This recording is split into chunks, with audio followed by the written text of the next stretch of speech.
আসসালামু আলাইকুম বন্ধুরা, তোমরা সবাই কেমন আছো? আজকে আবারও নিয়ে চলে এসেছি একটা রেসিপি, গরুর মাংস দিয়ে কচু আলুর তরকারি। তো দেখুন, প্রথমেই আমি আলু আর এই কচুটাকে ভালোভাবে ভেজে নেব। দিয়ে কেটে রেখেছিলাম, সেটাকে দিয়ে নিচ্ছি। এটাকে সুন্দরভাবে লাল করে আমি প্রথমে এটাকে ভেজে তুলে নেব। এতে কিছু মশলা দিয়ে নেব। প্রথমে দিয়ে নেব নুন,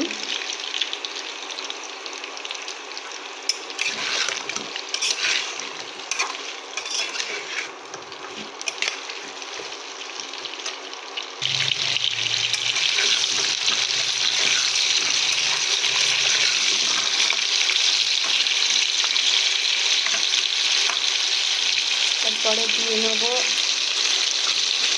হলুদ গুঁড়ো, সামান্য পরিমাণে হলুদ, আর একটু আমি লঙ্কা গুঁড়ো দিয়ে নেব একটু লাল হওয়ার জন্য।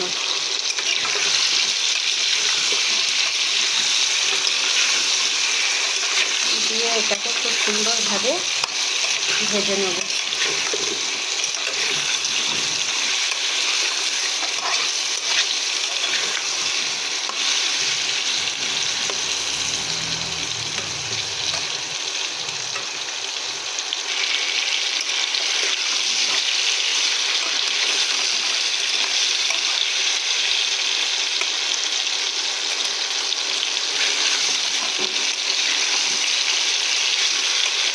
এটা হয়ে এসেছে, আরও একটু ভেজে আমি লাল করে নেব।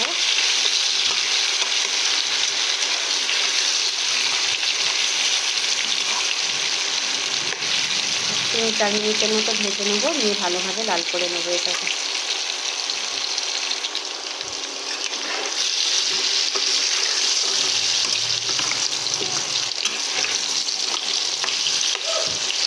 এটা ভাজা হয়ে গিয়েছে, এবারে একে একে এটাকে আমি তুলে নেব। ভেজে তুলে নিয়েছি কচু আর আলুটাকে। এবারে এই তেলের মধ্যেই আমি ফোড়ন দিয়ে নেব। এলাচ, তেজপাতা আর দারচিনি, আর এতেই দিয়ে নিচ্ছি পেঁয়াজ কুচি।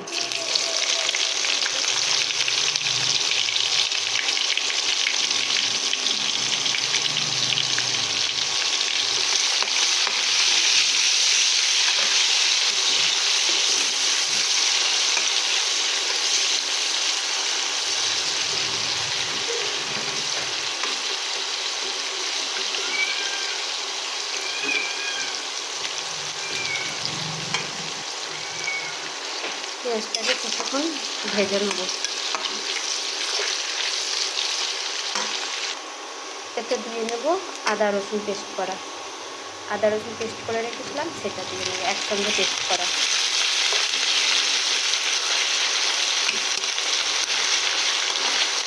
দিয়ে এটাকে একটু ভেজে নেব, যে কাঁচা গন্ধটা সেটা যেন চলে যায়, ঠিক সেরকমভাবে ভেজে নেব এটা।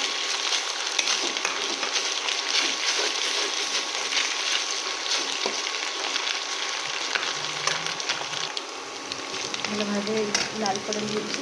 এখানে আমি 500 গ্রাম মাংসকে জাল দিয়ে রেখেছিলাম, সেটা দিয়ে নিচ্ছি।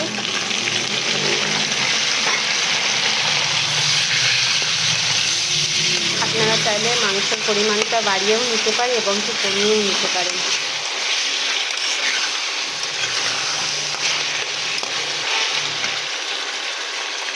কিছুক্ষণ এই ভাজা পেঁয়াজের সাথে ভালোভাবে মাংসটাকে কষিয়ে নেবো, তারপরে মশলা দেবো। 2 মিনিটের মতন এটাকে কষিয়ে নেবো, এর সাথে কষিয়ে নিয়ে তারপরে মশলা দেবো। কষানো হয়ে গিয়েছে, এতে আমি মশলা দিয়ে নেব। প্রথমেই দিয়ে নেবো 1/2 চামচের মতো হলুদ গুঁড়ো, কারণ হলুদ গুঁড়ো আলু কচু দিয়ে ভেজে রেখেছি হলুদের সাথে, সেগুলো কম পরিমাণে দেবো। লঙ্কা গুঁড়ো 2 চামচের মতন দিয়ে নেব, আর 1 চামচ ধরে জিরে গুঁড়ো একসঙ্গে সেটা দিয়ে নিচ্ছি। দিয়ে ভালোভাবে একটু নেড়ে কষে নেব।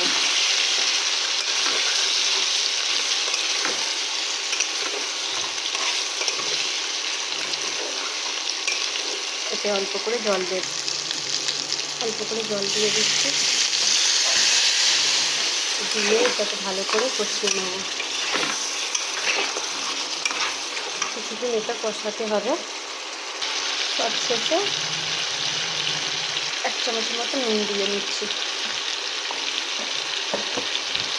কারণ নুনের পরিমাণটাও আমার কম লাগবে। প্রথম থেকে মাংসটাকেও জাল দিয়ে রেখেছিলাম, নুন দিয়েছিলাম, আর আলু ভাজাতেও নুন দিয়ে রেখেছি, তো সেই জন্য কষানোর সময় অল্প করে নুন দিয়ে নিলাম। নুনের পরিমাণটা বন্ধুরা আপনারা চাইলে দেখে পরিমাণ মতন দিয়ে নেবেন। এটাকে আমি ঢাকা দিয়ে কিছুক্ষণ সেদ্ধ করে নেব, তারপরে এতে আলু কচু তুলে দেবো।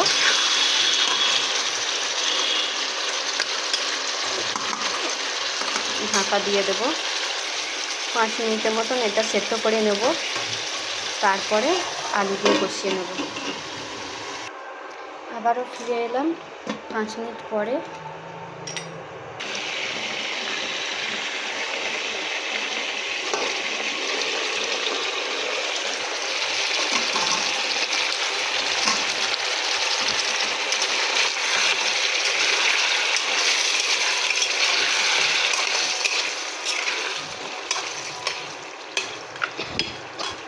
এবারে এতে দিয়ে নেবো আলু আর কচুটাকে দিয়ে ভালোভাবে কষিয়ে নেব।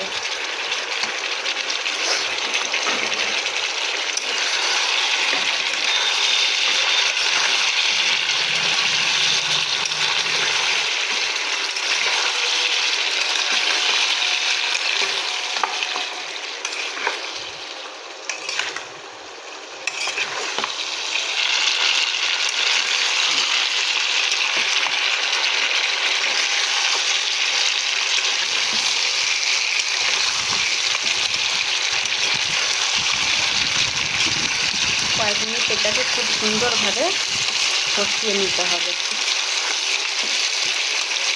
কষিয়ে নিয়ে তারপরে জল দিয়ে নেব।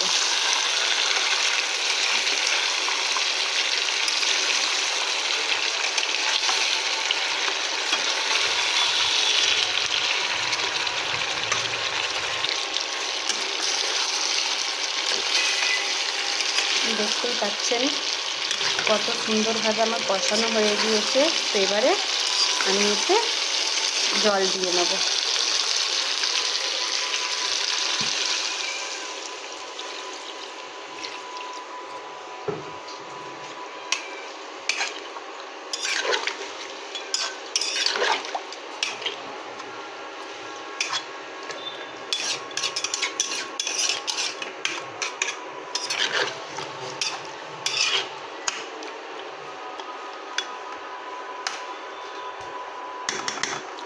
এটা কিছুক্ষণ ঢাকা দিয়ে আমি রান্না করে নেব।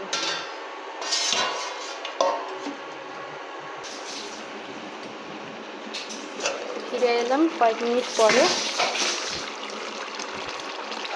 দেখুন কত সুন্দরভাবে ফুটছে।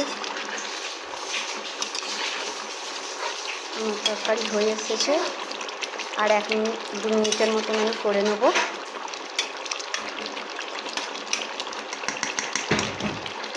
আরও 2 মিনিট চাপা দিয়ে রান্না করে নেব। দেখুন আবারও খুলে নিচ্ছি। বাস, আমি 2 মিনিট পরে ফিরে এলাম।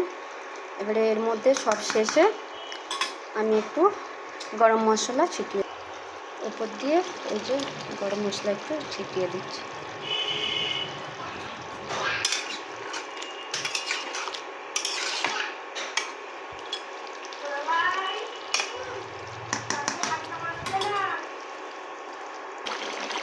এটা আমার হয়ে গিয়েছে, আমি ঢাকা দিয়ে রেখে দেবো। আমি কিছুক্ষণ পরে আবারও ঢাকনা খুলে দেখিয়ে দিচ্ছি বন্ধুরা। দেখুন খুলে দেখাচ্ছি আবারও, কত সুন্দর কালারটা এসছে। দেখুন দেখুন খালি এত সুন্দর কালার এসছে। তো বন্ধুরা এরকমভাবে কচু দিয়ে আলু দিয়ে গরুর মাংস দিয়ে রান্না করে খেয়ে দেখবেন, খুবই সুন্দর লাগবে, ভালো লাগবে। তো একবার হলে ট্রাই করবেন বাড়িতে।